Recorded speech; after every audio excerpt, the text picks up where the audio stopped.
کله چې زده کوونکي ښوونځي ته راځي نو دوی پر دې ښه پوهیږي چې څنګه خپله ورځ پیل کړي. پام وکړئ چې ښوونکي په کوم ډول له دوی سره روغبړ کوي او سملاسي د ټولګي فعالیت ته چې پر تخته لیکلي وي رهنمایي کوي. ښوونکي هره ورځ په همغه خپل وخت سره ټولګی پیل کوي او له زده کوونکو غوښتنه کوي ترڅو پر خپلو ځایونو کینی، چې دا هم یو ستراتیژي ده ترڅو په زده کوونکو د کنټرول احساس ولري. ځکه دوی باید پوه شي چې هره ورځ به دوی د ناستې لپاره یو ځای ولري. دا هغه عادي ستراتیژي ده چې د زده کوونکو لپاره یو ورځنی سیستم جوړوي. پام وکړئ چې ورځ د یو انتخاب شوي زده کوونکي لخوا د یوې سندرې په ویلو سره په کوم ډول پیل کیږي. دا هم یو تخنیک دی ترڅو زده کوونکو ته وښیي چې دی په ټولګي باندې کنټرول لري. دا نورو زده کوونکو ته سیګنال ورکوي ترڅو هر څه چې دوی کوي هغه ودروي، توجه وکړي او سندره ورسره بدرګه کړي چې بیا وروسته خپل اصلي درس ته راوګرځي. ښوونکی دا تخنیک د دې لپاره کاروي چې زده کوونکي وپوهیږي چې د ورځې له پیل څخه څه توقع باید ولري.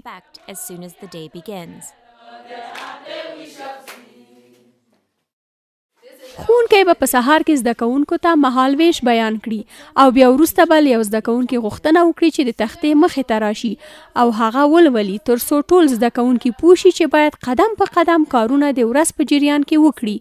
وروسته به ښوونکی بیا د درس په اړه لا نور توضیحات ورکړي او هم به زده کوونکو ته ووایي چې د درس په آخر کې به دوی په څه وتوانیږي. دا زده کوونکو ته لاره هواروي ترڅو پوه شي چې دوی باید څه توقع لري او بیا دوی درس ته آماده کوي او درس ورته عادي ښکاره کوي. وڅېړئ چې ښوونکي هدفونه په کوم ډول سره بیانوي چې دا عمل بیا زده کوونکو ته ورښیي چې دوی باید د درس تر اخره څه زده کړي ترڅو دوی د فعالیتونو او د زده کړې د هدفونو ترمنځ په اړیکې باندې پوه شي.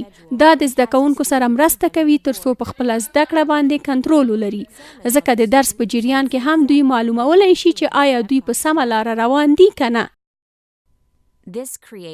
د درس پر هدفونو مرور کول مرسته کوي ترڅو هغه زده کوونکي چې پام یې بل لوري ته شوی وي بیرته خپل درس ته متوجه کړي. پام وکړئ چې ښوونکي د هرې ورځې په پای کې درس سره راغونډوي او د راتلونکي ورځې لپاره دریځ منظم کوي او له زده کوونکو څخه پوښتنه کوي چې د نن ورځې په درس کې مو څه خوښ شول.